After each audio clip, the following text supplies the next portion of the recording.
Hi, my name is Cyclopedia, short for Casombrerong Britannica Encyclopedia Wikipedia. And yeah, I have my hat removed just for this segment, and my role here is very simple and easy. Let me begin my task by asking. I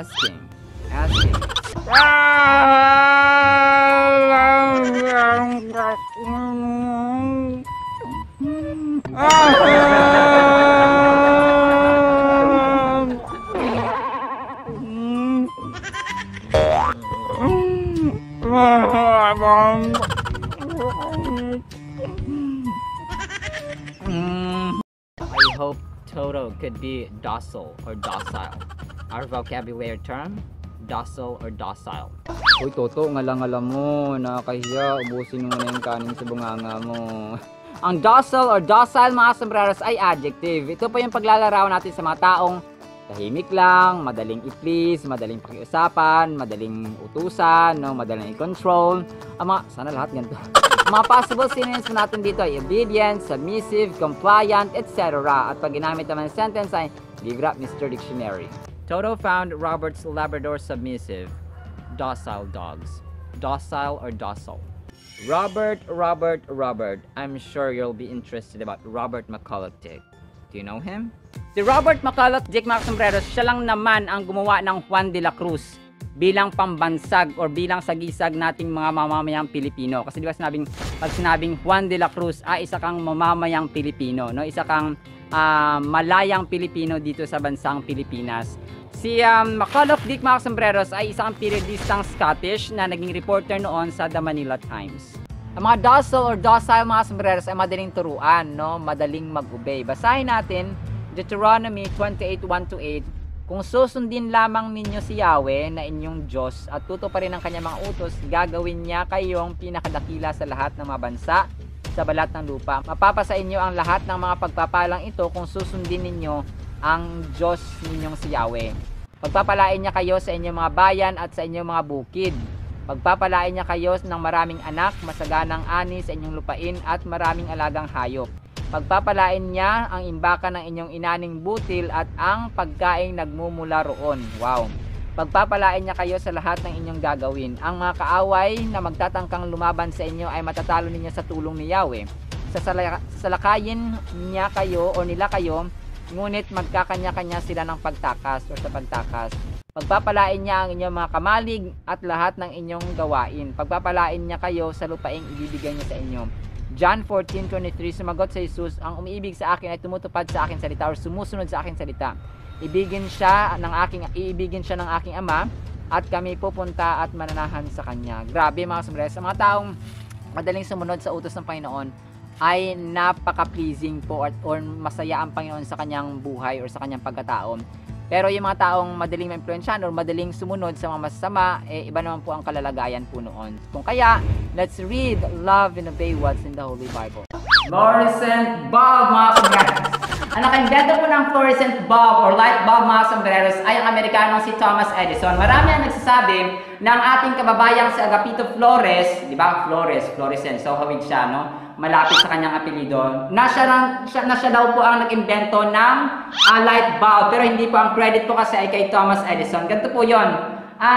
Noong ipinresent ni Agapito Flores kay President Manuel L. Quezon ang kanyang invention na light bulb, gamit po ang isang bote, ay na-amaze po ang ating presidenteng Manuel L. Quezon. However, that time, ang General Electric Company ng Amerika na GE, no, General Electric Company, ay isinapubliko na po ang paggamit po ng light bulb. Kung kaya, which was ginawa ni Thomas Edison or Thomas Alva Edison. So yun nga, ng credit ng ating modern light bulb, kasi siya rin po ang pinakaunang nag-file ng patent at recognized, ay sa kanya po binigay ang credit ng light bulb or fluorescent bulb invention. Muli po, ito po si Kasombrerong Dennis. Ito po ang inyong hamak na lingkod, Kasombrerong Dennis, at sa paghahatid ng kaalaman at tawa ay kasama ko sina Kebri Cyclopedia o Casombrerong Britannica Encyclopedia Wikipedia, si Mr. Dictionary, si Gay Graham Peach or Casombrerong Grammar in Speech, at sa tawa, syempre, si Toto, ang pinakakwela sa lahat na nagsasabing, sabayan nyo kami, ang buhay ay masalanan ng hindi ang lalo ng love, at si Lord sa ating Panginoong pag-asa at pag-asa. Muli po, maraming salamat po mga sombreros sa mga sumasama sa learning, sa wisdom, sa knowledge. Maraming salamat po at see you sa next segment. Bye-bye!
Hi, my name is Cyclopedia, short for Casombrerong Britannica Encyclopedia Wikipedia.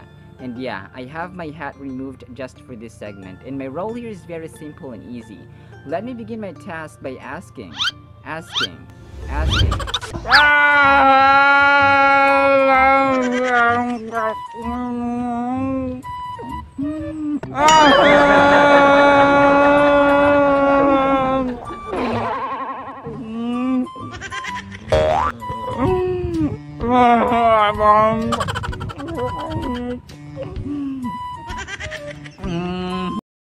hope I can escape his cry.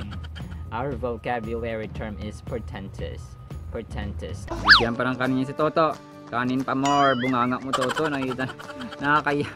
Ang portentous, mga sombreros, ay adjective. Usually po siyang ginagamit sa literary works. Ito po yung paglalarawan natin sa pamamaraan or way of writing, way of speaking, or way of behaving or ugali ng isang tao na may pagkaseryoso, no? May dating, may lakas, may impact, may kumaga pa may talim, may taga, no? May tama, parang ganon. Pero you're trying to be important.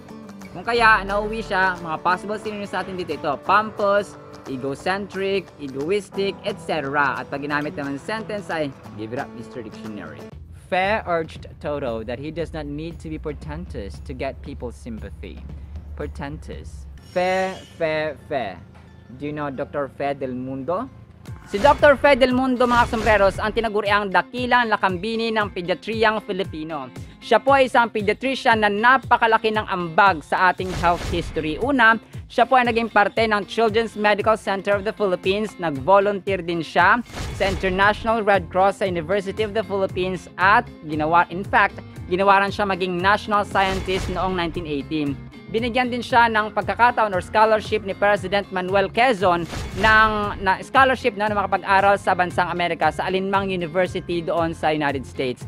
At napili niya ang Harvard University at nagpakadalubhasa sa kanyang larangan or pediatrics. Pagiging portentous, mga sombreros, ay pagiging makasarili, pagiging self-centered natin. So basahin po natin unang Korinto or 1 Corinthians 10:24-26. Huwag ang sariling kapakanan ang unahin ninyo, kundi ang sa iba. Kumain kayo ng anumang nabibili sa tindahan ng karne at huwag na magtanong pa upang hindi mabagabag ang inyong budhi. Sapagkat sinasabi ng kasulatan ang buong daigdig at lahat na naroroon ang Panginoon ang may-ari niyon. Galatians 6:2, magtulungan kayo sa pagbuhat ng pasanin ng bawat isa. Sa gayong paraan ay matutupad ninyo ang kautusan ni Kristo or ang Holy Bible. Hebrews 13:16, at huwag nang kaligtaan ang paggawa ng mabuti or huwag nating kaligtaan ang paggawa ng mabuti at ang pagtulong sa kapwa sapagkat iyan ang alay na kinalulugdan ng Diyos. Grabe. John 15:12, sabi dito, ito ang aking utos, magmahalan kayo gaya ng pagmamahal ko sa inyo. That was Jesus Christ speaking. Kung kaya mahalaga, mga sombreros, na di ba yung kanta na walang nabubuhay para sa sarili lamang, walang namamatay para sa sarili lamang. So that is actually biblical, no? Hindi, nakalimutan ko lang ilagay dito yung verse. Sa book of Romans po yon. So tama po yon na walang nabubuhay sa sarili lamang, because the purpose or the very purpose of kung bakit tayo nag-exist, bakit tayo nabubuhay, ay isa tayong malaking pamilya, and Jesus Christ is our only Father or ating pinaka-ama, no? God the Father himself is kumbaga pa kabuuang tatay ng lahat-lahat ng tao sa mundong ito. Kaya mahalaga na huwag tayo maging selfish, huwag tayo maging madamot, huwag tayo maging makasarili, kasi hindi po yun ang purpose ng ating buhay. Mahalaga po na read, love, and obey what's in the Holy Bible. Alam nyo ba na ang kawayan mga sombreros ay isang uri ng grass or damo? May scientific name na Bambusa vulgaris. Kasama sa pamilya nito ang hanwala kahit hindi, ang palay, ang kugon, ang tanglad, ang tubo.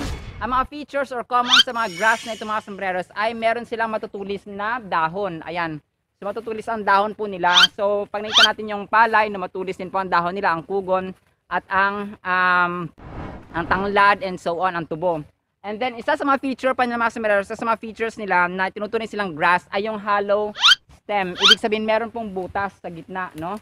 So wala tayong pag-sample pero meron pong butas sa gitna ng nakala ko ahas.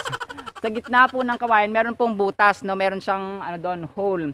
And then pangalawa mga sombreros, sa pangatlo mga sombreros ay yung kanilang mga ugat, no. Ang kanilang mga ugat mga sombreros ay wala silang main stem or yung malaking stem, hindi kagaya ng mahogany, ng nara, ng falcata or gemelina. Meron silang malaking stem or merong yung ugat nila ay merong malaking parang pinakapinunong ugat, no, yun po yun. So sila po ay hindi or wala. So yun po yun, pero masarap po ito yung bamboo shoot nila, yung yan. Yung dabong. Ayan. Masarap po yan, lalagyan ng gata. So pero yun po, no, yun po yung ating trivia, no. Damo po sila. Medyo nakakalito sa bamboo kasi bamboo tree nga ang tawag sa kanya, pero grass naman talaga. Pero mapadamo, mapakahoy, kahit ano pa man dyan, ay nagpapasalamat tayo sa Panginoon dahil meron tayong kawayan na beneficial at nakatulong sa ating bilang tao at biyaya ng Panginoon. Muli po, ito po si Kasombrerong Dennis. Ito po ang inyong hamak na lingkod, Kasombrerong Dennis, at sa paghatid ng kaalaman at tawa ay kasama ko sina Cambry Cyclopedia o Kasombrerong Britannica Encyclopedia Wikipedia, si Mr. Dictionary, si K. Graham Peach or Kasombrerong Grammar in Speech, at sa tawa, syempre, si Toto, ang pinakakwela sa lahat na nagsasabing, sabayan nyo kami, ang buhay ay masalanan ng ginagawa, masalanan ng ginagawa, pag-asa. Muli po, maraming salamat po mga sombreros sa mga sumasama sa learning, sa wisdom, sa knowledge. Maraming salamat po at see you sa next segment. Bye-bye!